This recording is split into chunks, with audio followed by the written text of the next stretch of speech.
We will get started. And I will turn it over to Cheryl Orr, who is our moderator, who will start. Thank you, Cheryl. Great, great. I can see just the people on Zoom. So I'm assuming that you all can see me. I'm waving my hand at you. Yeah, we can. And we're good. All right, great. So we are glad that you're here. This workshop is sponsored by the National Forum for Black Public Administrators in partnership with the Local Government Hispanic Network.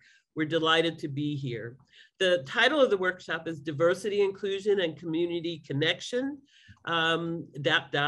Organizational Environment Development Strategies. And this is really important as we continue our DE&I journey, and it is a journey, it's not just in and out or stop or after a year we're done. This is a journey that probably most of us will take during our entire work lives.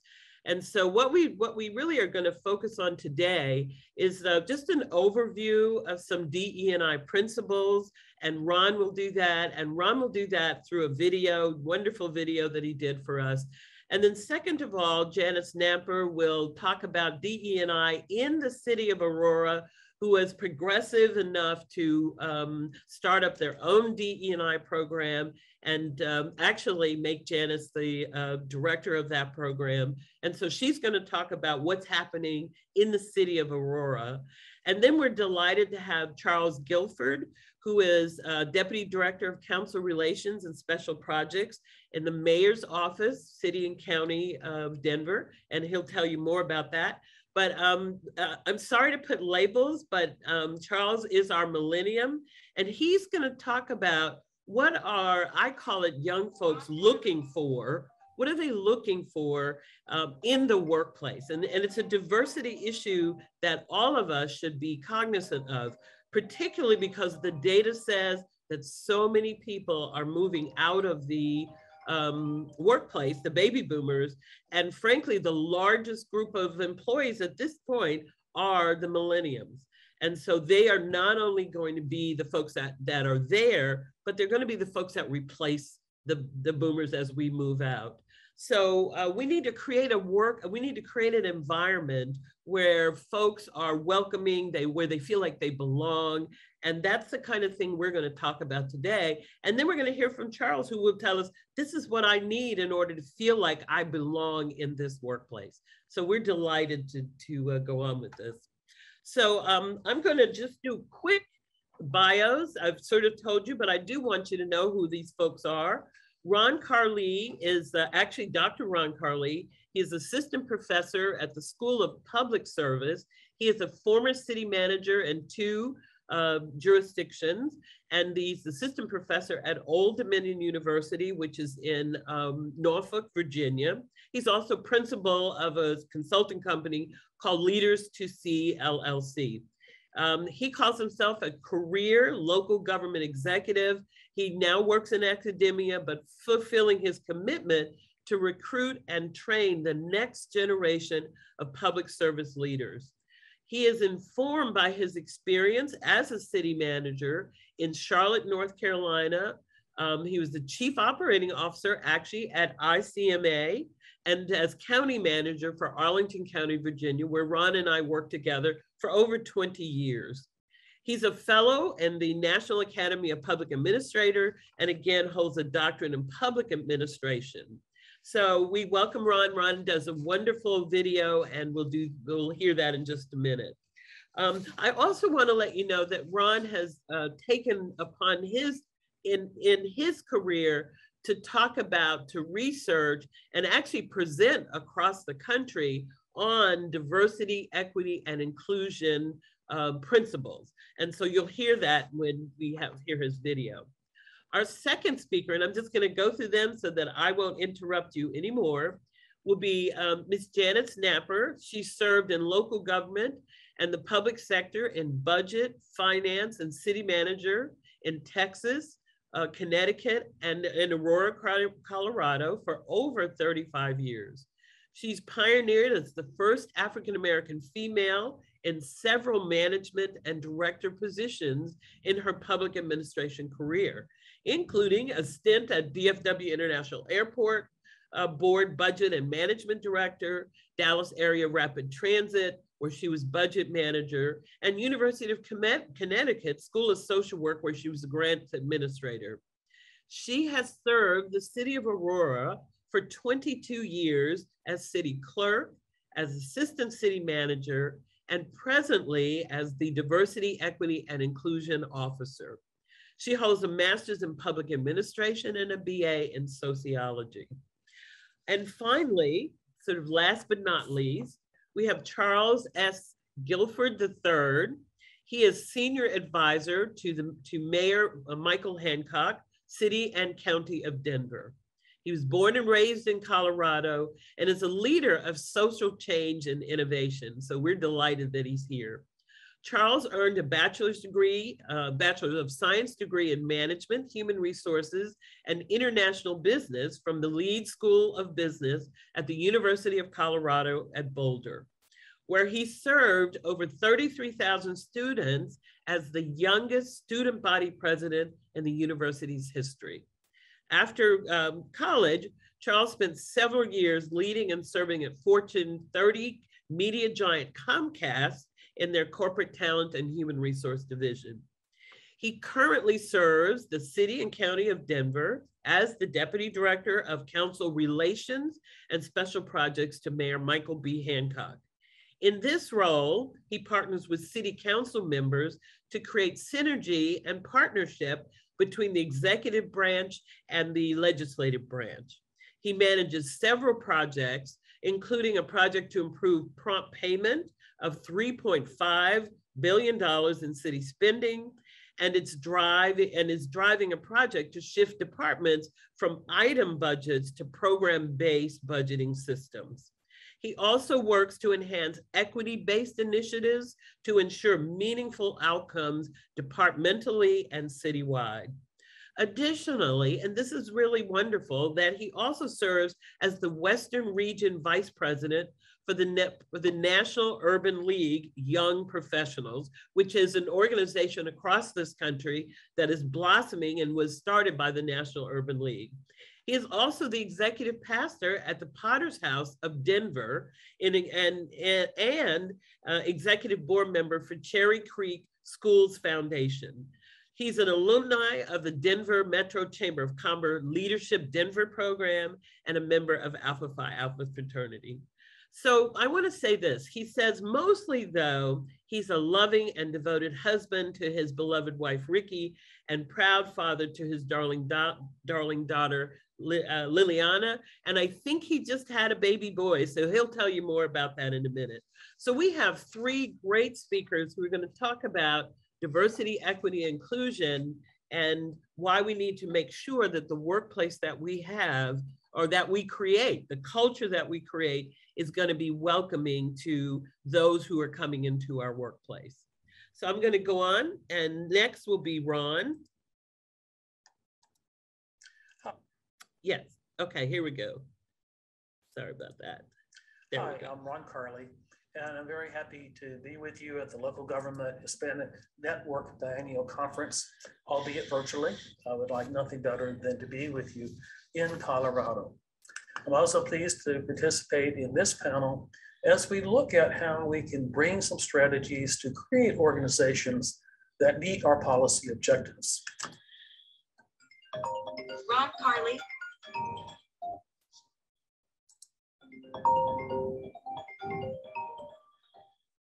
I want to say at the outset that this presentation is one that was jointly developed with your panel moderator, Cheryl Orr. She actually conceptualized it from the beginning. We've had an opportunity to jointly in a variety of different venues. And she's available to answer questions at the end during the Q&A period. So we begin with the foundational concepts of diversity, equity, and inclusion. Diversity is, of course, related to our organizations. And we create organizations, especially in local government, that are reflective of our community. Can our community see themselves within our organizations? And then as we diversify our organizations, we do it in a way that people can really feel that they are included. That is a place that they're comfortable in being in.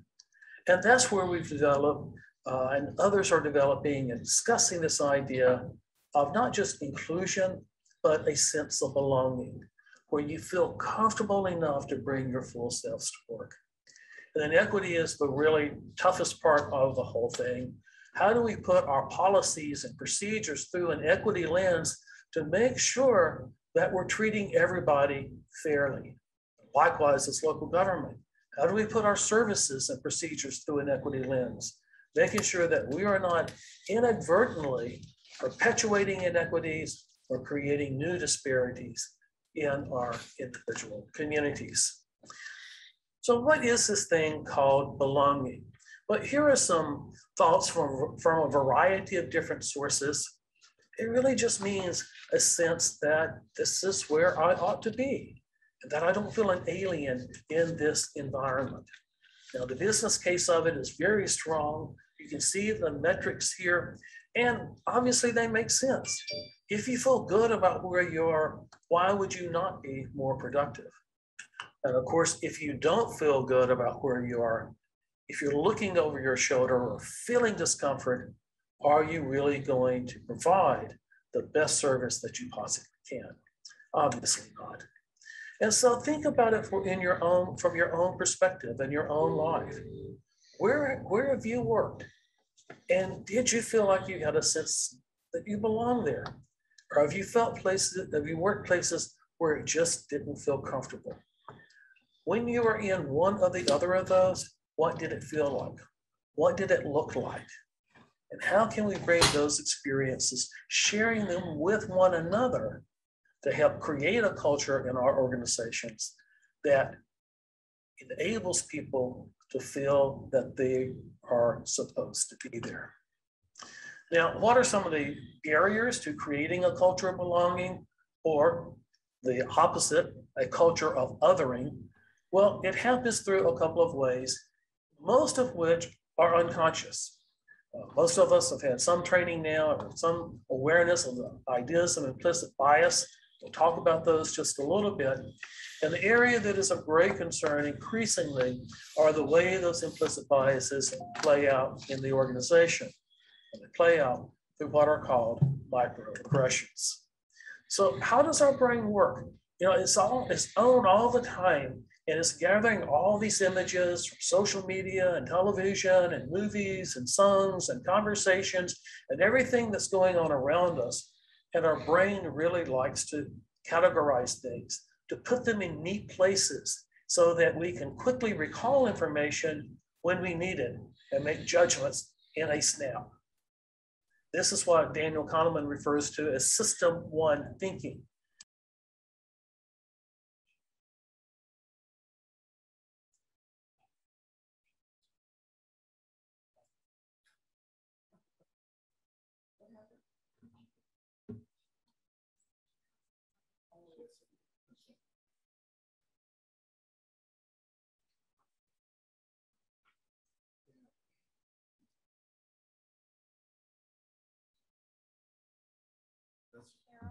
Hey, Cheryl, can you hear us?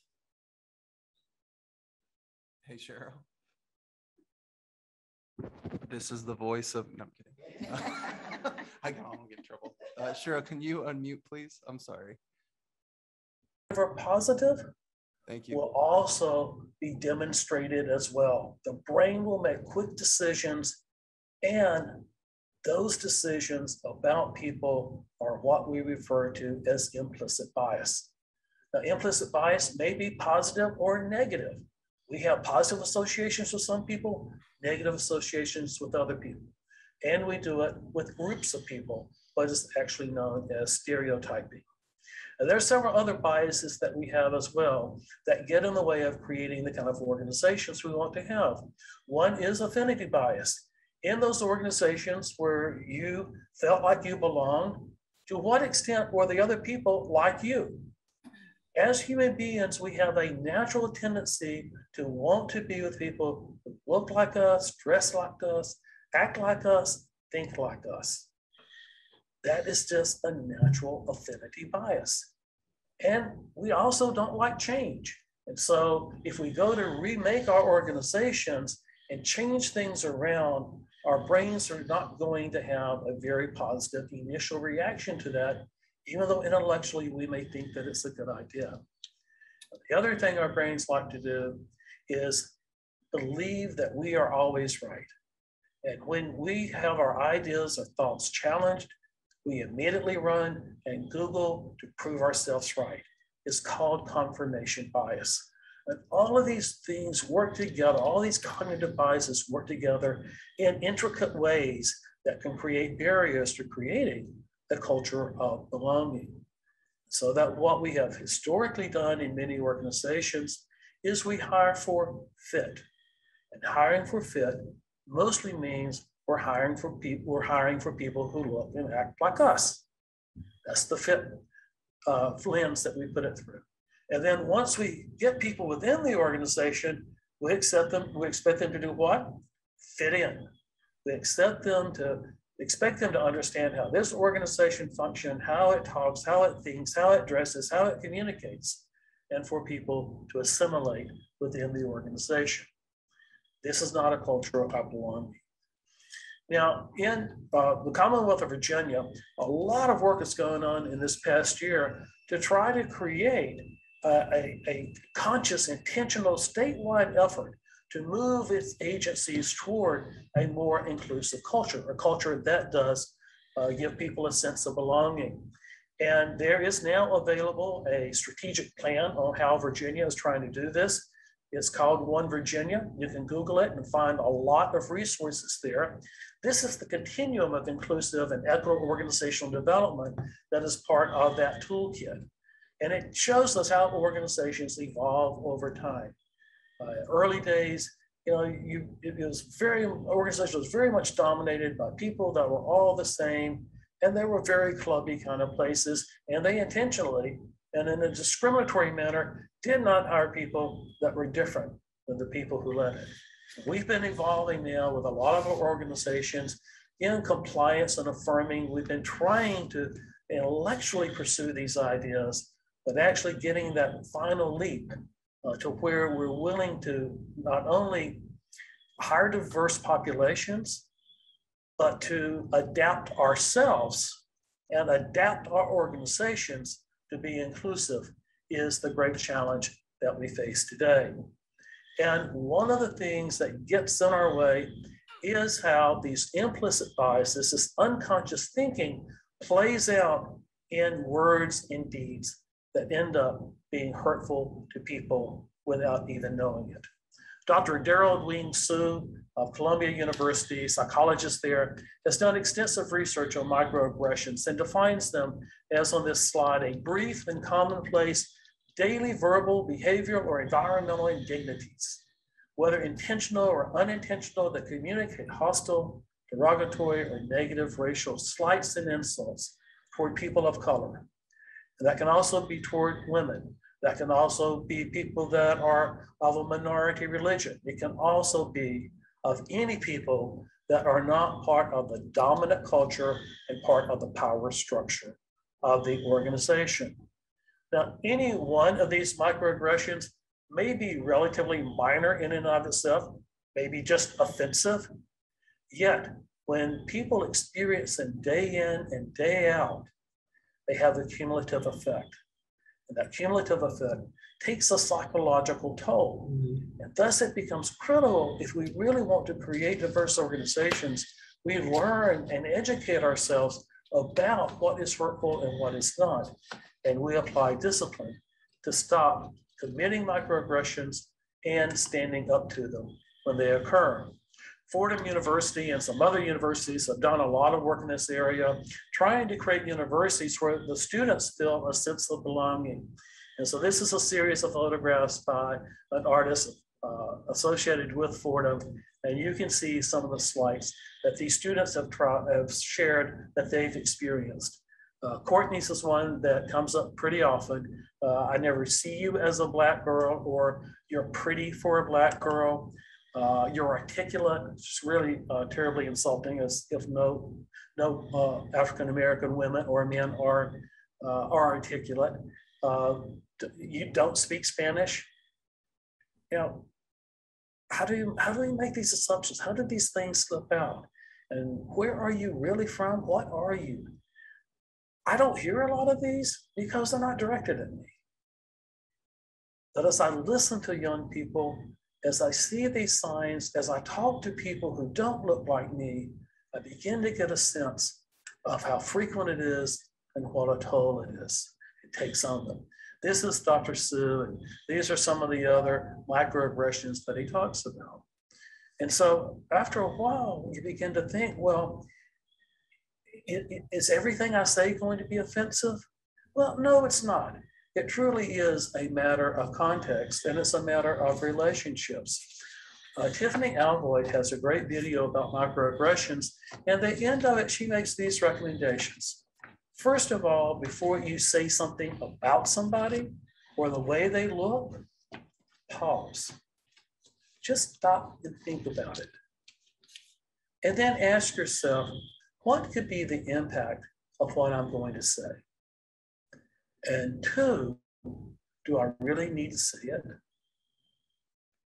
And she goes on to explain that we need to educate ourselves about what is offensive and what's not, especially with colloquialisms. Before using a colloquialism, look it up. See what the background is behind it and whether or not it's a phrase we really want to use. But one of the interesting ones that comes up, which is a real surprise to me when I first confronted it a few years ago, is how much grief a lot of people take about their hair, and especially African-American women who wear their hair natural. I had no idea. And I've probably said things about someone's hair that I thought was interesting that I really didn't need to say and that I really have a good sense not to say today. But I didn't know what I didn't know. And so if you have some questions about this one, the stories you want to share, Cheryl will be happy to engage with you on those. She has some good perspectives on it. So in the end, what we want to do is we want to drive microaggressions out. We want to recognize implicit bias, what I refer to as that system one thinking, by imposing what Daniel Kahneman calls systems two thinking, or what Tiffany Alvoyd says is just pausing and stopping and thinking. Does this make sense? Is this consistent with the values that I have? Is this consistent with the kind of culture that we're trying to create? And to create that culture, one of the things we have to do is to have these conversations.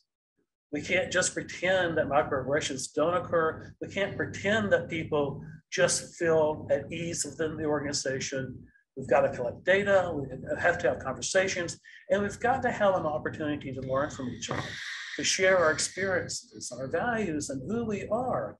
How can I be my true, authentic self if people don't know who my true, authentic self is? And those are conversations we need to be brave enough to have within our organizations.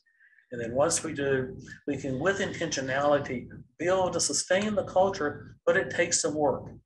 It really does take examining where we are and how do we do things and how do we want to do things and how do we build a strategy to do it.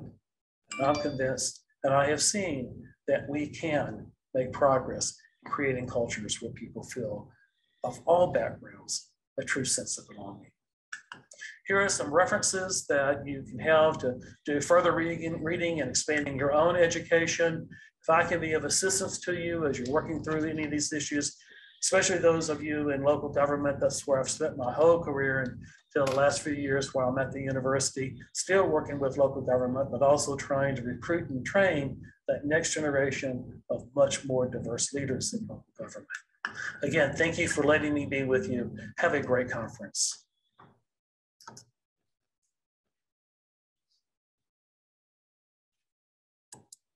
Super, thanks. Thank you, Ron, very much. I'm talking to the video, but I kind of well done and set some tone for us. So I need to stop sharing, is that correct? That's correct. Go ahead and stop sharing and go ahead and click on the Zoom 3 and just click on the little dots and say make post.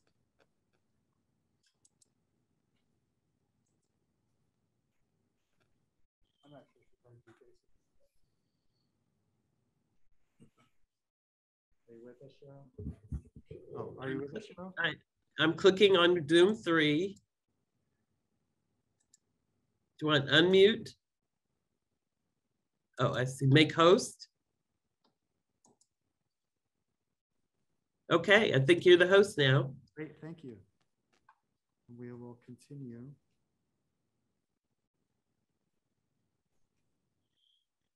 Yeah, we're gonna have you. Which deck is yours? Which deck is yours? Is it this one or this one? Okay.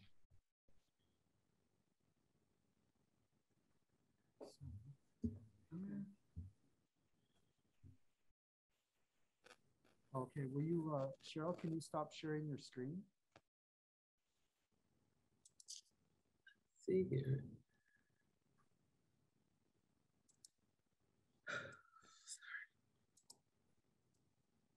It doesn't, sorry about that.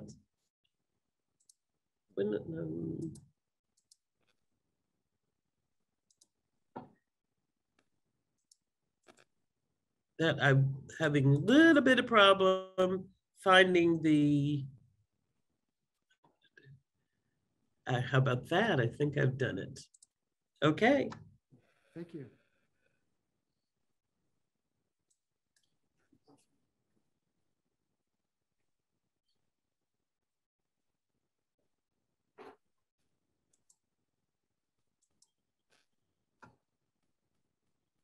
Okay.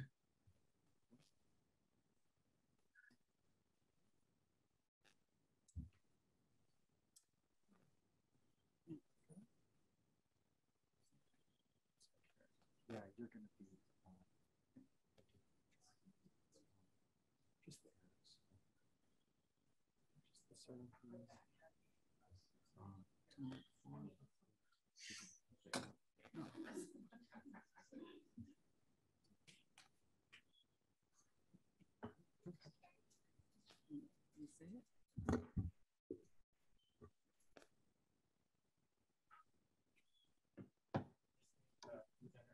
yeah, we'll get it.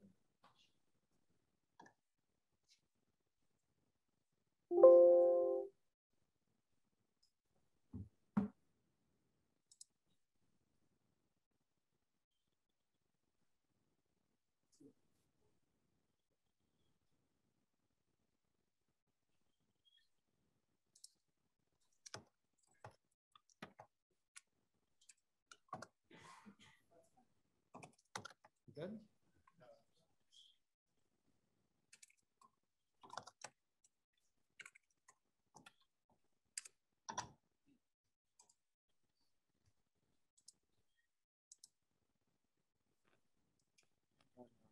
Oh, wait.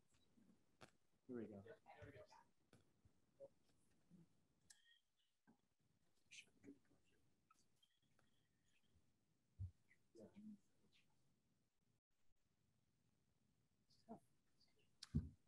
Okay, good morning.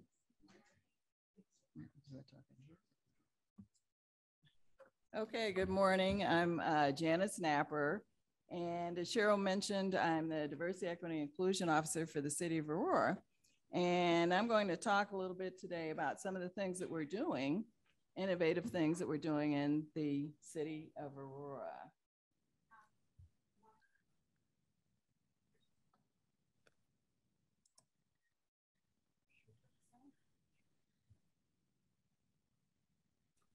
Okay.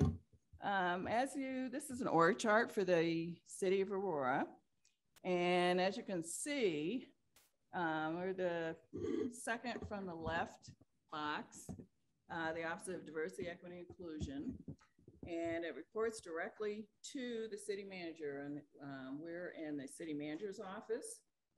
The city manager in 2020, right before COVID actually, this office was established with one person, with me. Yeah, I was the assistant city manager with the City of Aurora for about 20 years or so, and reorganized.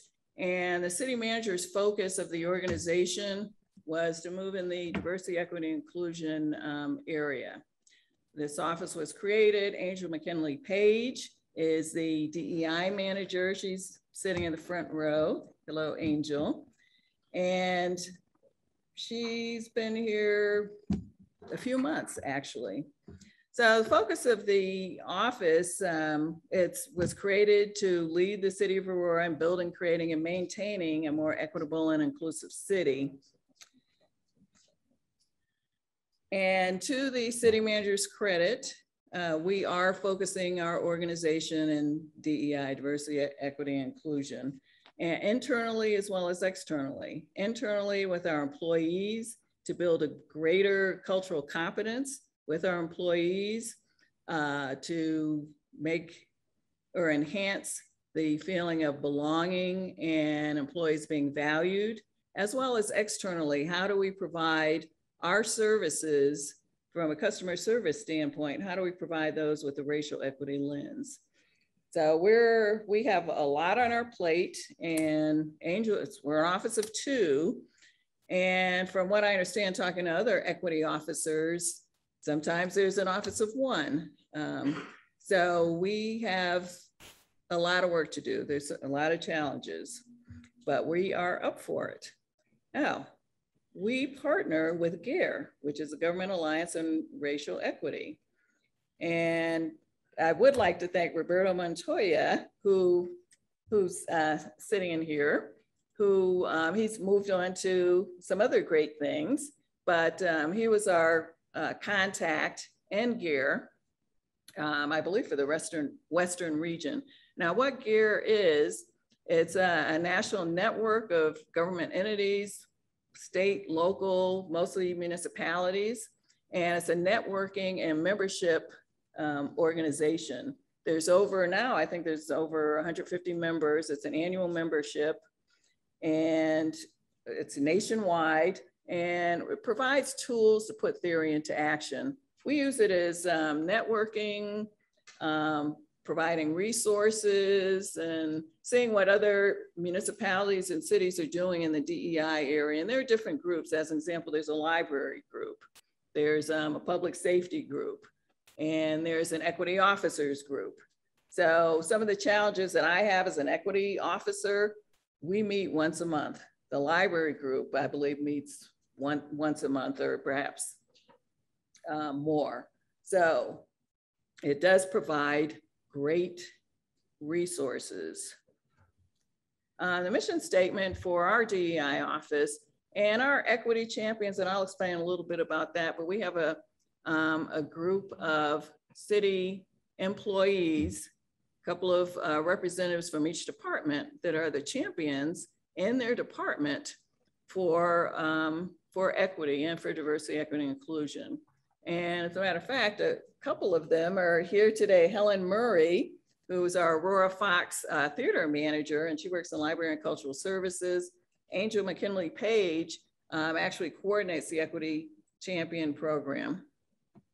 And those Equity Champions, one of the first things we did was put together our mission statement. Why are we here? What's our goal for diversity, equity, and inclusion? And it's lead the city of Aurora in building, creating, and maintaining a more equitable and inclusive city by systemically and strategically facilitating the integration of greater representation, fairness, belonging, and care into our policies, procedures, and practices. One of the first steps that NLC, National League of Cities, and as well as ICMA recommend for an organization that's on their DEI journey is to make a public statement by the city council, by the city on diversity, equity, and inclusion. There were a couple of resolutions that our city council has approved, and I'll go to the second one in December 2020. It was a resolution by the city council affirming Aurora's commitment to valuing diversity, equity, and inclusion. And it's, long resolution. And again, resolutions are basically statements of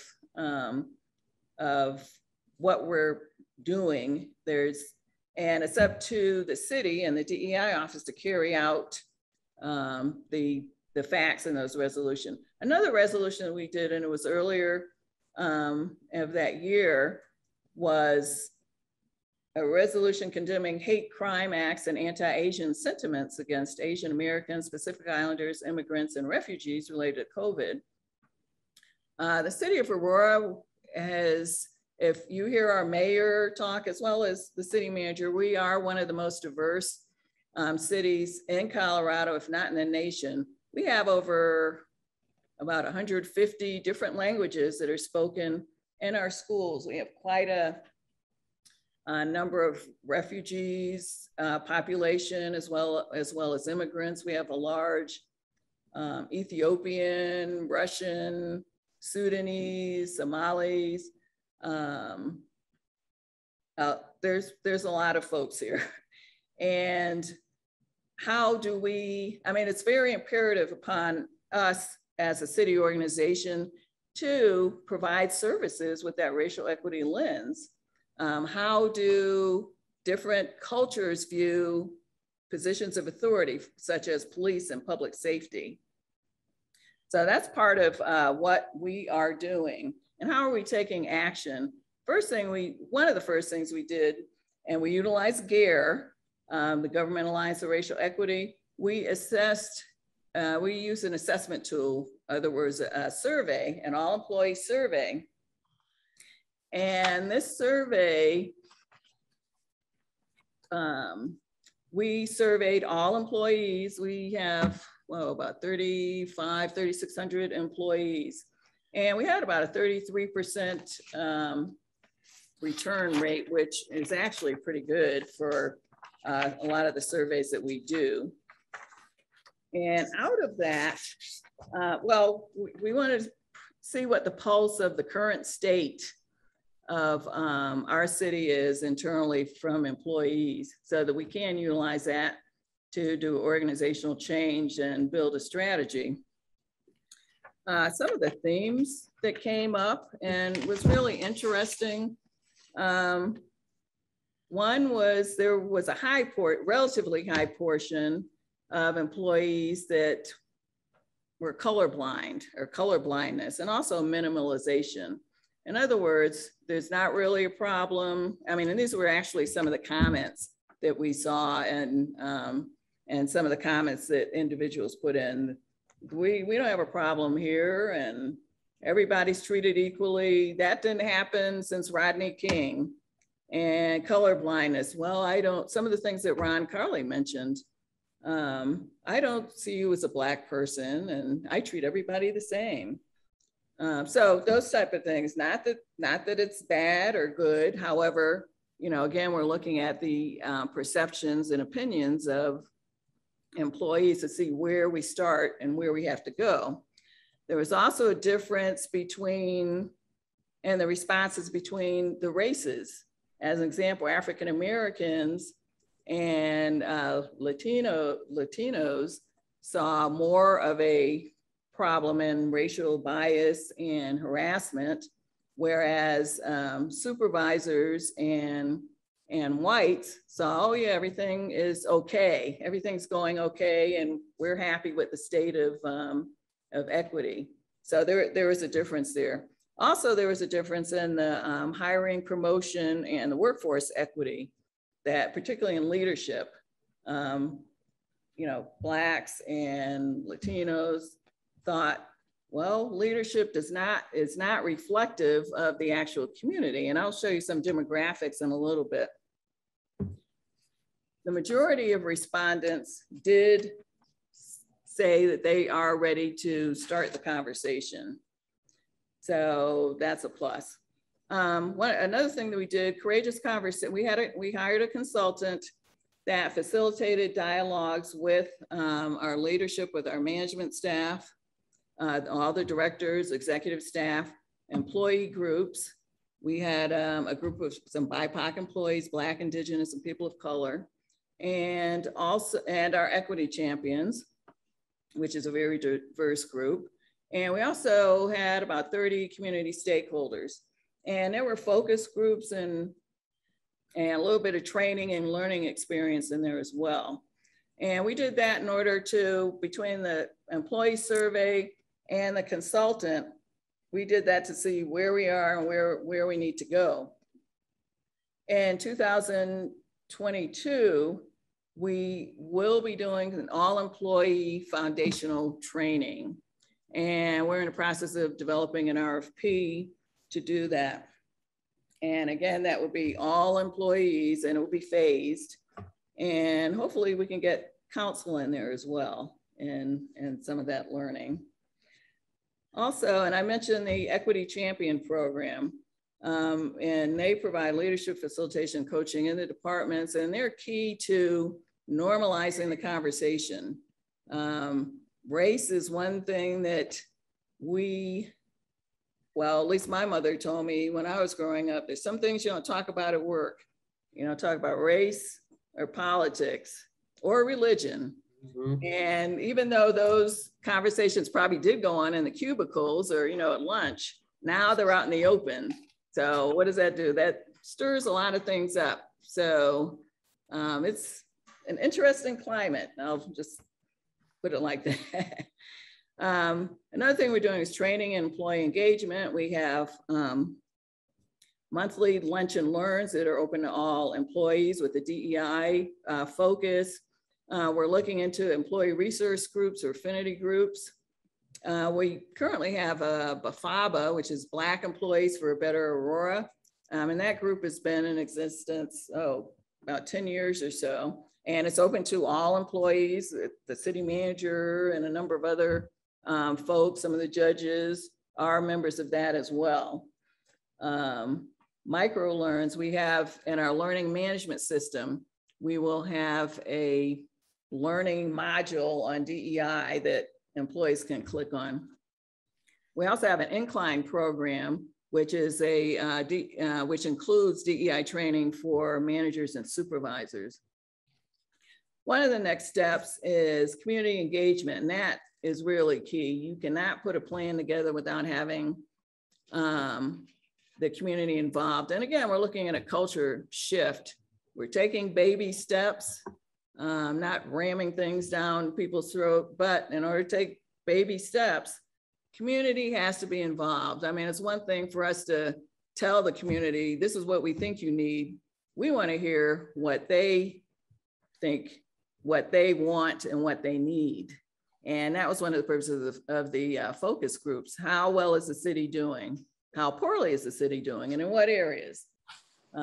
So we will have those community engagement areas. Also in the works, and this will be next year as well, is design and implementation of a racial equity plan for the city.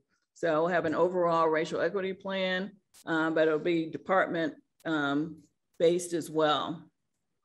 And the racial equity plan, again, we will be looking at the policies and procedures, our charter, our code, with a racial equity lens. How is North Aurora, are they treated differently from South Aurora? You're situated you're in Adams County, and this is North Aurora. You go further south, some of those individuals that live in further south, they don't want to say, some of them don't want to say they live in Aurora. I mean, it's, different environment, perhaps, and it depends on what you consider different. But there are different services or different levels of services that are provided based on the needs. As an example, North Aurora some areas in North Aurora have alleys. It's a more dense population. The southern part of Aurora, and these are kind of generalizations, more residential, et cetera. So how do we provide those with a racial equity lens? DEI office is working in conjunction, closely with human resources as well as our communications department. And human resources are, obviously looking at compliance and law, the protected classes, valuing the different perspectives, and those are actually in our policies. Core 4 values. Okay, what's Core 4? Core 4 for the city of Aurora is about 10 years ago, we started the Core 4, and Core 4 is I mean, it's embedded in our employee performance. And core 4, there are 4 core values: respect, professionalism, integrity, and customer service. And that has actually shifted our culture. We actually looked at the city, we had a consultant look at our customer service, how well or how we can do better. And that whole core 4 values, now it's embedded in how we work, how we perform, our evaluations. And you'll hear, you know, be walking down the hall and you'll hear somebody say, well, that's not very core 4 of you. And, you know, for whatever reason, you know, maybe they weren't respecting someone, or, you know, they weren't professional or something. But anyway, and that's what we want to do. That's the goal with our diversity, equity, inclusion strategic plan as well, shifting the culture. So it is a normal part of the conversation. Oh, you know, that's core 4. So, and of course, you know, there's a partnership between the residents, businesses, and community. And studies have shown that DEI leads to better operational decisions and results. Just the bottom line is, the more diverse an organization is, the more productive it is. And studies have shown that. I won't go into all of these policies, procedures, and practices. However, we all know that, you know, there's legal compliance. We do have some city policies that reflect, that have been ramped up and enhanced to ensure that there's equal opportunity. There are some mandatory harassment, sexual harassment and discrimination classes that all employees have to take. And of course, the core 4 values, those again are incorporated, and there is a diversity aspect of core 4 as well that individuals are evaluated on. Some of the demographics for the city of Aurora, you can see the gender of, comparing gender of employees to the gender of residents. And yeah, you can see 70% male as far as employees, and residents is, what is that, 48% male. And let's see, the race of employees and the Aurora residents, comparing that. The purple is the city employee, and the orange is city residents. So you can see, just comparing white and black, 75% of employees are white, and 61% of the residents are white. And, you know, you can go on and on. Let's see. By generation, and Charles, he'll be talking a little bit more about that, but Gen Z, what is that, 60% white, and millennials, 72%. Oh, okay. Sorry. Gen X, 77%, and baby boomers, 80%, silent generation, 67%. And, you know, it's a really good mix. Well, it's a good mix as far as the generations. However, you can see Blacks, Asians, and 2 or more races. And tenure in years, you can see the silent generation. And I'm actually a baby boomer, and I have a millennial daughter. So if she's not around, I don't know how to use technology. So, and you know, that's just me. However, I do know all those songs with the bad words in it. So, and however, yeah. Yeah, millennial, and you know, again, Charles will talk a little bit more about that. Employee tenure by generation, and you can see our departments as well. Okay, some of the initiatives of human resources, and we're partnering with DEI. We've revised the employee handbook, recruiting, hiring, and onboarding. They have revised how they're doing that. Equal pay for equal work. Our performance management and evaluations, all that's being looked at by Human Resources and actually revised. And Human Resources actually put together a workforce equity plan, establishing best practices and some of the questions that they are trying to address. What is equity in the workplace? The difference between equity and equality. What are the indicators and measurements that illustrate a state of equity in the workplace? What are the challenges related to workplace equity? And what is the city doing to promote equity in the workplace? Recruiting, hiring, and retaining. So it's one thing to get folks in there, particularly younger folks, but why do they stay? Or how can we keep them there? And, not just younger folks, but people of color as well. Human Resources, they do have hiring guidelines. They have been doing a lot to not only recruit and hire, but to retain. As an example, like with hiring, make sure the interview and the panels that they are diverse, that they advertise, and with various groups such as the LGHN, NFBPA, the Asian Pacific Islander group. And we actually use social media as well to get our recruiting out there as well. And taking a look at our job descriptions, our application and interview materials to eliminate biased language. And we involve members of organizations, of the community and interviews, and those hiring panels should be diverse. And we continue to develop partnerships with the key stakeholders and organizations within the Aurora community. Yeah, some of the programs that we have a Spark program, which is the fire department.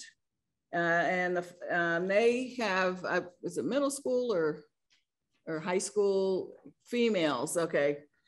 High school and their students, females, and it's not exactly an intern program, but those young ladies are mentored by the fire department, and perhaps, when they graduate, perhaps they would go into the fire fighting field. Departmental internships. We have apprenticeships, such as in Fleet and the water department, departmental coaching of hiring managers. We have mock interviews in partnership with community organizations, as well as a mentoring program. The innovative work environment. We have innovative workspaces.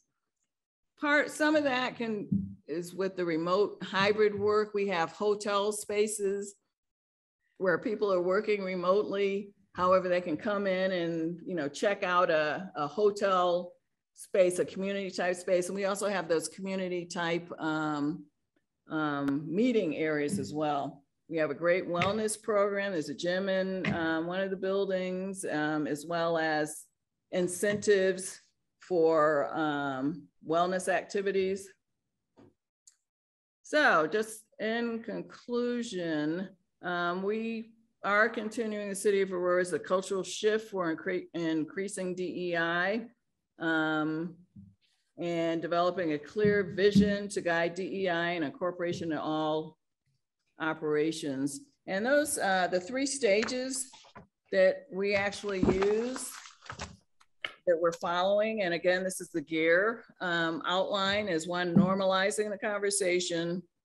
That's the shared analysis and definitions, normalizing the conversation among the city organization, and organize, where we're examining the internal infrastructure and creating partnerships. And the third is operationalize, and that's putting words into action, utilizing those racial equity tools. Organize. Yep. And that's it. Yeah. Again, thank you. And I will turn it over to Charles. Thank you. Good. Can I just peep in there and say, Janice, can you hear me? Yes, ma'am. Yeah, Janice, thank you very much. Really a wonderful outline and overview of a DE&I program that are frankly spreading across this country like wildfire. So you're in the beginning of a revolution, if you will, where DE&I programs are popping up all across this country in local government. They've been in other places, but what we're talking about is local government. So I want to thank you, Janice, for sharing what you all have done in your program, and turn it over to Charles. Janice, I have a question.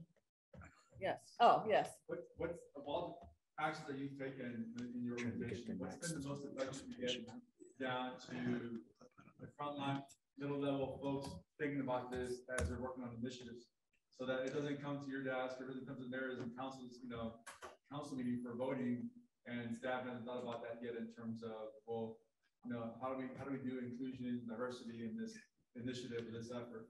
Does that make sense in terms of the question? Like, what specific action that you've taken has made the biggest impact in ensuring that staff and the frontline middle levels are thinking about this as they're working on stuff? And early on, before it hit your desk, when you and I get that question from you or somebody at my level that says, well, what about this and that? Oh, we need to think about that, and we got to start all over again and do this. Or somebody gets mad because they didn't think about that, and it's almost all completed now, right?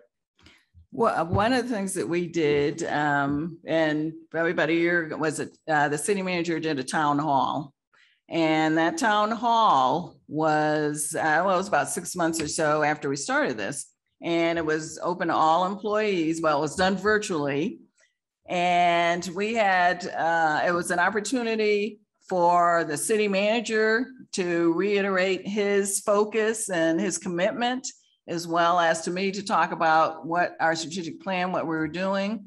And we had about 8 of the equity champions share their stories on how diversity, equity, and inclusion is important to them.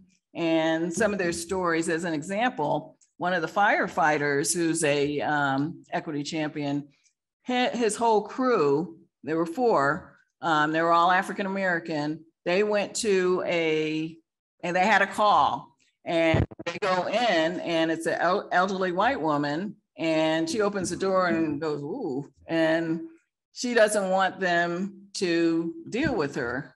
And the ambulance people came, and they were all white, and she wanted to talk to them, but she wouldn't talk to the firefighters because she wouldn't talk to them. So the firefighter, the lead there, excused the ambulance people. It wasn't a life-threatening thing, but excused them, and he talked to the lady, and I guess got her confidence because he was the lead on that particular case. So anyway, they, completed the call, left, and that firefighter, he debriefed with his folks who were all, all African-American males on, what did it feel like, well, et cetera. So that was one of the stories. So how does it make employees feel when they're trying to deliver a service to a community person or anyone, and they can't because of, something similar to that? So it has created a lot of discussion. And yes, we have some individuals in the organization, as I mentioned, that color blindness and minimalization, and say, why the heck are we doing that? Why is the city spending money on that? We need to be doing something else. We're okay. Or just maybe on the hater side, no, we don't need to be doing that. But you have more people, yes, we need to take action now. And it's about time the city is doing this.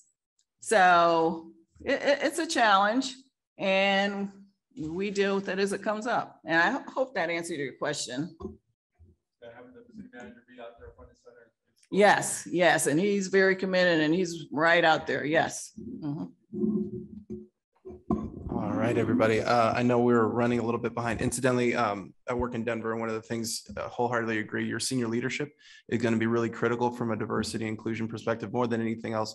Moving it from a individual catharsis kind of moment where people have aha moments regarding the kind of experience that other people are having, and start making it a measure of their performance reviews. Is a really critical incentive, because at a certain point, when you are able to build an equity scorecard per department, that's where you're able to really see some major, changes, because it becomes an issue of performance rather than ethic. So that's my bad. Anyways, I know we're like behind on time, and y'all are looking at me like you have to use the bathroom or go get something to drink, or you want coffee. So I apologize. To that end, we'll go ahead and jump right in. My name is Charles Guilford III. Bienvenidos a todos. Mi nombre en español es Carlos Salvador Guilford III. So very excited to be with you all here today. It's a tremendous honor to be with you. We'll jump right in. So in classic cliche millennial form, we'll go ahead and start with a quote, something really symbolic. Okay, let's see, unless the thing. Okay, cool. All right, from none other than the millennial bishop himself, Simon Sinek. It says in so many words, Sinek, yep. See, Sinek, yep. S. It says leadership is not about the next election, it's about the next generation. So when we think about, today's presentation, I'm just excited to be with you all to talk about millennials, particularly in leadership. So incidentally, the role that was mentioned is actually an older role. I'm actually now the Director of Regional Affairs for the Mayor's Office. So I get to work with some amazing folks, particularly here in Adams County. And so very looking forward to that. But really, when we think about millennials and particularly millennial leadership, it's something particularly at this level of leadership, we have to begin to think about not only our current generation, but as we think, for different flagship projects or things within our respective cities, thinking generationally, particularly from a standpoint of the people who are going to be driving projects that frankly may or may not occur within our time frame of tenure. So by that, I mean to think in terms of decades and not days. So this requires a different type of leadership philosophy, requires that managers execute the tasks of today while leaders build the infrastructure for tomorrow. And so it's a huge pivot in terms of just executing projects that are naturally going to be a part of what we're called to do within our respective jobs and performance, but also to begin to think about what does the city that I'm serving in look like tomorrow. And the biggest thing that is more critical than anything else when it comes to being able to execute that is talent, talent, talent. Who are you bringing in the door, and how are you bringing said person in the door? And then beyond that, what are you doing with them when you get in the door? Because everybody knows when a millennial gets to the door, the countdown has started, because we're just going to jump ship. I say that sarcastically, even though it's true, but there is a reason that we will get into as to why we leave. Bless God, won't he do it? Okay. All right. So before we discuss the how, let's discuss the who. Millennials. You guys, does this resonate? Okay. All right. We're having some generation. I'm kidding. So we're like, who's this? He's technically Gen X. We grew up with the brother. That's all I'm saying. All right. But to that end, let's go ahead and dive right in. So when we think about this work makeup, and many of you are experiencing this, and Janice, who is wonderful, and today I love working with her in the work that we do in the city of Aurora. What we have right now in terms of workforce, and many of you are aware of this, and I'm not going to preach what you already know, but you have 5 generations who are actively working together, which really becomes fantastically interesting. Okay, so you have the silent generation, and groups and individuals born between 1928 and 1945, loyal, waste not, want not, traditional. So you talk about in terms of that kind of persona, not trying to create cliches. I just don't know you individually, but needless to say, these are some of the unique traits that we begin to see with the silent generation. So this notion of appreciation, not going anywhere. They start a job, they want to work in that job, have a significant, career and tenure and within that space. But then you move to the boomer generation, 1946 to 1964. My dad is a boomer born in 1948. Very goal-centered, competitive, team-oriented. So there's an edge, there's a drive, there's a desire to make sure that everybody's able to work together towards a very competitive goal. Generation X, 1965 to 1980, self-sufficient, care for themselves, resourceful, individualistic, independent, believe they can advance their own career goals. So there's a huge push, in that kind of direction, with our Gen Xers. No shade if you're a part of that. Shade is a classic millennial. Okay. And then we have millennials, 1981 to the 80s were fantastic, were they not? I'm just saying 1990s SWV, great music. Values driven, very missional, challenges hierarchy. So whereas before it's, very much so you kind of, understand this notion. My grandfather's very military, so very, decorum, you go through the chain of command, whereas you have millennial who just walk up to the CEO and knock on the door and say, hey, you got a second? Which is completely awkward and weird and completely fronting most people's generational views. And then loyal to a calling and not to a company. And that's a really important distinction. Is most people think the millennials, with all due respect, we're just kind of this flighty, kind of generation of, this seems kind of fun. And then I'm going to backpack and then I'm going to come back to another career and what have you. And that it really is, it's not that true when you push play in this, particularly for those who are in the professional space. It's something where we enter an organization intrigued by the mission of the organization and often leave dissatisfied because of the lack of pursuit of said mission or opportunities to be able to lead and be a meaningful stakeholder in that space. Important to note.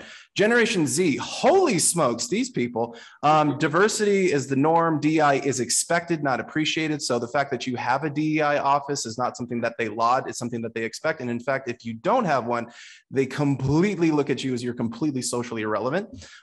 True digital natives, I grew up with Snake. You remember Nokia, the Nokia phone? You remember that? It was great. These kids grow up with like Teslas that have, all kinds of things. And then progressive on either side. So even on the right or the left, they're going to be more progressive politically and socially than even the groups, whatever wing. We need both wings. We need the bird. We know all that. Whatever way you on, they're going to be a little bit more progressive, and they're going to be more financially minded and pragmatic, meaning that they're often not going to choose to go to college, for example, because it costs too much. They're going to make different decisions as a result of less of a meritocratic approach and more of a practical approach because they've seen what we of millennials and others have gone through as a result of that negligence. So again, more data here. You see the pictures. You understand. Millennials are here. All right. So what people think about, what people think millennials care about. Let's go down this lovely avenue, shall we? Okay, here we go. You ready? All right, click. Oh, that was dramatic. I was waiting for dramatic effect. We need ping pong tables. We do. We need those to focus and to be able to play and to engage. I say this tongue in cheek, okay? Next thing, food. My daughter the other day literally came up to me and she said, Dad, can I have some of your brownie? I was like, sure. So I gave her some. She's like, sharing is caring, and walked away. I literally almost shed a tear because I'm a fat kid. I love food. This girl said sharing is caring. What are they teaching her? The right things. Okay. Next thing, we need naps. We need sleeping pods because that's what millennials need. Little siesta during the middle of the day. I apologize. Let me go back. Okay. So that's what we need. We need sleep. We need food, and we need like beer gardens and like casual Fridays, but like every day because jeans, we don't own suits and things of that nature. So I say this very sarcastically because no disrespect, we are constantly as a generation, there's things that we are told that we want, which seem cool, but are actually not really retention strategies unless you work at Google and your name is Vince Vaughn, which was a phenomenal movie, incidentally. What really matters to us is the following. I grew up with Campbell's soup. Campbell's will bless you. If you get sick, that chicken noodle soup. Now I've gotten a little bougier as I've gotten older. I'm not gonna lie. I've moved. Some of you are like, that has changed for us. But here's the more important things. It's the logo has 4 M's, and they're going to be really meaningful to you in your leadership as you begin to understand and try to recruit and work with and understand millennials.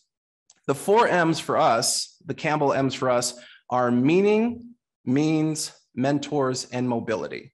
These are the 4 things that we as millennials actually care about.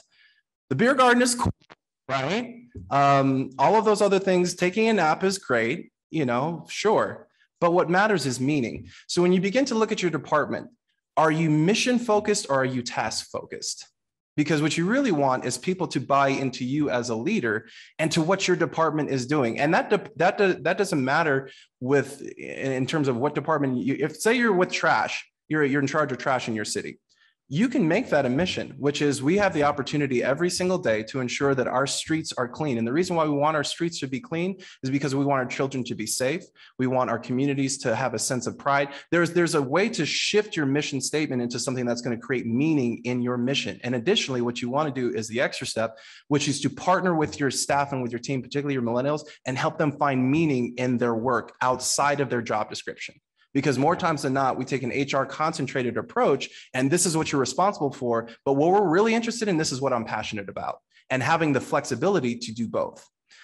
Means, we'll talk about that in a second. Pay us, please. The end. Okay. That's about it, because most of us have student loans that most boomers and generations before us have absolutely no concept of. Most of us literally have six-figure, which is a whole nother question, is like, did you sign up for that, for pottery? But, you know, these are life questions we should evaluate in hindsight, you know, because pots are, well, drop the ass in this state. But anyways, these are things that, you know, we actually met. But the reality is, regardless of not wisdom or not, this is a reality. And most of us are not able to afford cost of living. Most of us are not able to really move into a house or a place of stable environment. Most of us have to work your job and then go work Amazon, which I often had to do off of, you know, the one, you know, I'm talking about the one over there. And so we have to have multiple jobs in order to be able to have the same level of posterity that you all had immediately graduating college. Third one is mentors, people who can actually help us walk through not only our career, but through life. Many of us have more life questions than we do professional questions. We don't care about individual contributor versus people leader, although that's important. That's great to understand. We don't care necessarily about performance metrics, although that does matter. We absolutely want to perform because a lot of us are very, very, very focused in our careers. We care about relationships. My mentor, who I'll talk to you in a little bit, he said famously that people do not leave organizations, they leave leaders inherently, by and large. Fourth one is mobility. Can we move up? So can we move? Sorry, I grew up Pentecostal. Can we? Some of you don't understand. Some of you caught that whole reference. You now understand a lot. But the reality is we want to understand that there's opportunity for growth, not because we think we're entitled, but because we recognize we're behind. And that's an important distinction. We understand, by and large, particularly for those of us who are in our 30s, like myself, with a receding hairline, that we are behind. We recognize that my mom at the age of 23 was a homeowner, and I'm now a homeowner barely at 29 and 30, and I'm unique as a millennial. So there's an understanding that we need to have there. So what it comes down to ultimately is leadership. Developing a multi-generational workforce requires faith and investment. So the real question, you know, that we need to understand is leadership is about making others better as a result of your presence and making sure that that impact lasts in your absence. What are you teaching your younger generational employees that is actually going to help them not only in their career, but also in their lives? Because both will apply, and the better they do in their life, the better they're going to show up in work. So how do we get here? All right. So how did I get here? So again, for context, I work out of the mayor's office as director of regional affairs, which means that I'm in charge of all of the county relationships, city council, state ledge, all the surrounding cities, which is an awesome opportunity because I get to partner with the cities that frankly I grew up in. And it's such an amazing thing because we as a state are really unique and we're really blessed that we actually have an incredibly strong ecosystem. When you talk to certain other states, it can be a little dramatic. So we're really in a good space because we actually want to work together. There's a little drama here and there, but we get to work together. And most importantly, when we can overcome our own issues as individuals, we can actually serve the hundreds of thousands and millions of people who are depending upon us. But how I got here was this amazing man. His name is Steve White. Some of you may recognize him, most of you won't, but he's the former division president for Comcast. He was in charge of seeing one of the largest divisions in Comcast, the only African-American to date, with the exception of his successor, to be able to achieve this feat because, quite frankly, Comcast really didn't have a lot of diverse leaders, and particularly senior leaders, which is a whole nother conversation in terms of what millennials are looking for at the senior leadership level. But one of the things that he taught me was this notion that in leadership, it's all about talent. It's all about the people that you are developing. So the minute that you get a position, you need to identify the person that you are going to be developing to replace you for your position. And that's what incentivizes people to stay. because they realize, because in that moment, two things happen. Both, they see an opportunity for their work to have greater meaning, but greater still, they also see, with all due respect, that you're not so selfish that you're going to hold somebody behind in order to hold your spot. And that suggests an ethic and a culture that they want to be a part of, because the problem that we have often, particularly in government, is a lot of folks don't want to give up their seat or perceive that they have to hold a seat. Then in reality, they don't, because the issues of the day necessitate that we have leaders who have capacity, who can take on additional work and projects outside of title and function, which is what millennials are looking for. And oftentimes we hit a brick wall, which is why, quite frankly, most of us leave. Statistically, and we'll delve more into this, the reason why a lot of millennials leave is because of the fact that, frankly, they see that there's not a pathway forward for them, that they've been limited and confined to a job and to a job description, and there's not really opportunity for growth, and there's not investment in who they are as a person, and they recognize tick, tick, tick, tick, tick, the time is ticking. And you blink and you're 30, and you blink and you're 40, and you blink and you're 50. And we know that Social Security, by and large, is not going to be there for us. So we've got to move into a place, into a position where we're able to pay off these insane amount of student loans, move into a position where we're able to get into a place of posterity, both from a financial perspective in terms of where we live, but also be able to make, more importantly, the impact that we're looking, and recognize that we're not foolish. We recognize that titles are everything to the former generation and beyond. That at a certain threshold, people only listen to you because you have a certain title. And so we have to get to a certain point in order to be respected, which is a quote from Muhammad Ali. So Steve White was a tremendous person for me, because what happened with our relationship is he and I one day got lunch. I walked up to him as a classic millennial and went up to him, this guy who nobody approaches, nobody emails, nobody talks to, because when you see his email come through, holy smokes, like something's really good or something's really wrong. And I asked him, how did you get to where you were? And he took me to lunch. And the thing that he discovered when he took me to lunch was the fact that I was a young man who at the time was 24 years old, who was raising my younger brother because of an unfortunate family incident where my biological mother almost lost her life. And I became the custodian of my younger brother. So the millennial who is potentially trying to job hop is really trying to provide for his younger brother and his family, and having to raise a kid as a kid. And so he took me under his wing, saw potential in me, and then opened up the doors for me to be able to meet certain senior leaders and executives. And those doors, that boldness, that classic millennial, no sense of respect, was really just a sense of curiosity around, how did you get here? Who are you? As an African-American man, I've never seen a leader at this level ever. And to be even more transparent, I was curious around, what kind of husband were you? Because really the reason why I liked him is I saw his ring. And a guy who grew up in a divorced household did not see what it meant to be a husband, and saw a Black man at an executive leadership level, have a beautiful family, love God, because I'm a person of faith. And if you're not, amen, we can respect each other, God bless it. But it was somebody that I saw myself in. And so oftentimes we misconstrue millennial arrogance for curiosity and trying to understand who you are and how you got to where you are. The next person who was a tremendous person and tremendous impact on my life was Mayor Michael B. Hancock. And the reason for that is because he opened up the door for me. I was in government and then moved into the nonprofit space, and then had an opportunity through a colleague of mine to move into government. And I went from a pretty senior level leadership role, and then started with the city and county of Denver as a secretary, getting coffee, booking meetings, booking rooms. But the interesting thing was, I was in those rooms and I was hearing things, and I was able to understand certain processes that otherwise I wouldn't have access to. And as a result, was able to get one promotion, another promotion. But the thing that's important to understand in terms of talent at the highest level, and Janice alluded to this, the gentleman beforehand alluded to this, is most people promote who they're familiar with and what looks like them. And that scales across many, many platforms. And what's interesting is every single senior opportunity that I have gotten has become as a result of a Black man, a person of color, advocating for me at the top. And that's why diversity matters.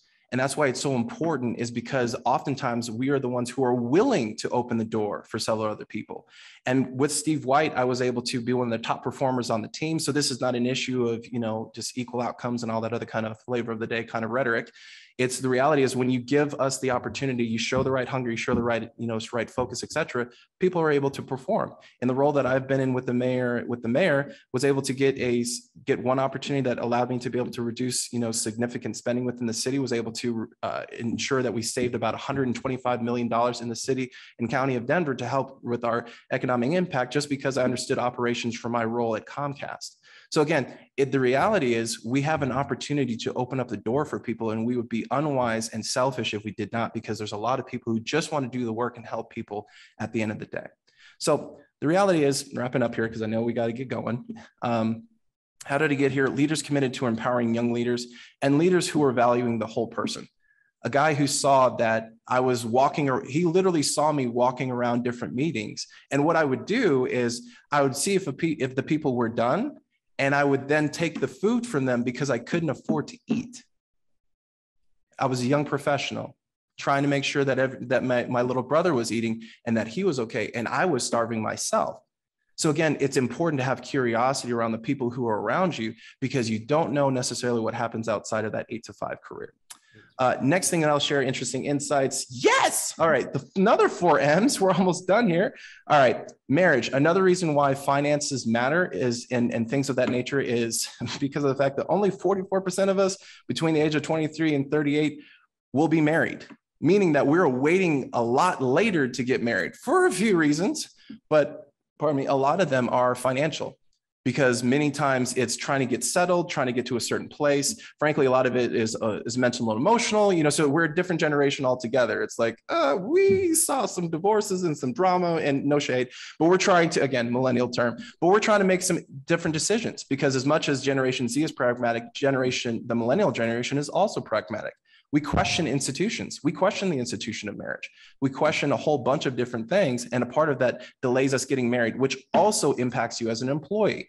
Because when you have somebody who's single, not that you're trying, don't create like a eHarmony or something weird. Don't do that. Like, we're going to get you married so you can stay. Because many of you know that people who are married are going to make a lot less, lateral and kind of different decisions. But the reality is this plays a role on the kind of dynamic that you're going to face with a millennial. Because you're recognizing that a person's coming into certain stages of life later than perhaps you came in yourself. Mortgages. Oh, man. So another thing in terms of means, going back to that other M, is the fact that we want to be homeowners. We can't, by and large. Most of us, some of y'all look at me right now, they're still at home. The reality is, there's a lot that we're having to navigate as a generation, because though we have experience and sometimes titles, with all due respect, the higher generation does not want to pay us in certain instances. We're oftentimes paid significantly less, proportionately, generation to generation, than we should be. And so we have to work a full-time career job, even if we do the meritocratic thing of getting a degree, getting a master's, which becomes a whole nother conversation in terms of student loans. And then we're paid a median level wage with mortgage level debt in student loans that you can't bankrupt, that you can't do anything about, that you are going to be locked into the rest of your natural life. And so it's important to understand a lot of this, the impact for us is those two things. Mobility. This is the final point that I'll kind of make, and we'll wrap up here because I know that we're running out of time. We're labeled as job hoppers, but is that fair? More than 6 in 10 millennials say their leadership skills are not being fully developed. And this is according to a Deloitte study that studied, just a small population, about 20,000 millennials. Employees don't leave companies. Again, they leave leaders. The reality is millennials are not looking for just the next thing per se. Some of us are. Some of us need a little bit of a hug and a little pat on the back and say, you got to earn your stripes, buddy. But a good portion of us are recognizing the fact that without a senior leadership role, without a senior level leadership title, we will not be listened to, and we will also not be able to survive. And so we're having to move from city to city to find, frankly, housing, number one, and then to find companies that reflect values that we care about, and then hope that we can find somebody that, through a dating app, maybe not a dating app, that's weird. There's a lot of things that go into the consideration, again, thinking of the whole person of a millennial. Final thing is modern family. Another reason why finances is key is because daycare is insane. Oh my gosh. It's like a whole Harvard tuition to send somebody just to watch somebody hopefully get some mocos out of their nose. That's essentially it. My kid coughed the other day, sana colita, it's like, is this what we're doing right now? So in any case, The reality is another reason why we need to be paid is so we can live and we can have families. Because a lot of times we jump to companies and opportunities that even if we don't necessarily like the role, it pays us what we need in order to be able to focus on what we care about, which is work, which is life outside of work. So again, as leaders, we create growth. The best we can do is create an environment that is conducive for growth. So we're not necessarily responsible for the growth that happens. In a sense, we're responsible for the environment. It is planting like a garden. You do not cause the seeds to grow. To grow is their natural purpose in life. Your job as a leader is to create the environment. I ask you, what kind of environment are you creating? Are you creating one where people simply function and operate robotically? Or is there something humane in the sense of embracing the soul of a person where they can come to work every single day and feel like they're walking out their passion and their purpose? Because people who do that go home and read extra articles that will help them perform at their job. People who do that listen to YouTube's podcasts and things of that nature because they're on mission, not just punching in to collect a check that hopefully will pay for student loans that they'll never be able to pay for. This is technically my title. This is all the stuff that I do and stuff that I've done. Cool, great. That's awesome to some, and it's a really long bio, which incidentally, I was hoping they were going to abbreviate those, because it's too much. But the reality is there's who we really are, which is I'm a father, I'm a husband, I'm a community servant, I'm a pastor. My education was poverty, homelessness, being a first-gen American, loss, curiosity. The boards that I'm on is my wife, studying her, bless God, married people, and husbands, you understand.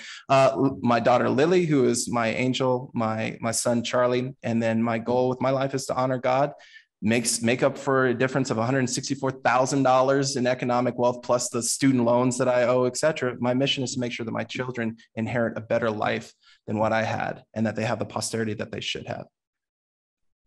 So this is really me. This is who I really am. I wear this suit, which has too much starch, but at the end of the day, the reality is this is who we really are. And when we think about equality, when we think about diversity, when we think about equity, it is about this person, Charles, who on the outside looks like an African-American, but in reality has Portuguese blood in him, Indian blood, and Arab blood as well, to be able to show up as your full self. Somebody who can vacillate between speaking in English, se hablas en español, speaking in Arabic, speaking in Hindi, and being able to show up to work in a completely new way. Final thought is we need joy as we need air. We need love as we need water. We need each other as we need the earth we share. So my hope is when we think about millennials and we think about the next, because Gen Z is a whole nother conversation, we think about multiple generations. Reality, all of us have our stuff and all of us have our unique challenges. It's the leaders who are sensitive to those that create an environment that's going to allow people to prosper not only in their function, but also in their life. And that's the ultimate goal. With that, I yield the floor. So pardon for running over a little bit. Yeah. That was great, Charles. I mean, just absolutely great. And so all of our presenters have presented to us information that I think is incredibly valuable. When I asked these folks to put this together, and they all put it together, and I thought this is just incredible information. So hope if you're interested in the slides, to let us know. And that you have 15 minutes to get to, I think, the mayor or the president. It's either the mayor or the president of who's speaking at noon. Governor Polis. Yes, so the governor. So we don't want to hold you. I've known him since I was 14. I don't want to mess that up. Yeah, I want to personally thank Ron for doing the video. He had a really conflict, but to do the video, to give us great information as if he were here. I want to thank Janice, who pulled us all together to do this, and is running a wonderful DE&I program in the city of Aurora. And I want to thank Charles, our millennia, who's just told us about what it's like. And it made sense, Charles, and we appreciate it. So thank you very much for coming in. I'm going to sign off, but if you'd like to stay and talk for a few minutes to talk to Charles and to Janice, that would be great. Enjoy the rest of your conference. We're all delighted to be here. Awesome. All right, y'all. Cool. Thank you. Thank you so much.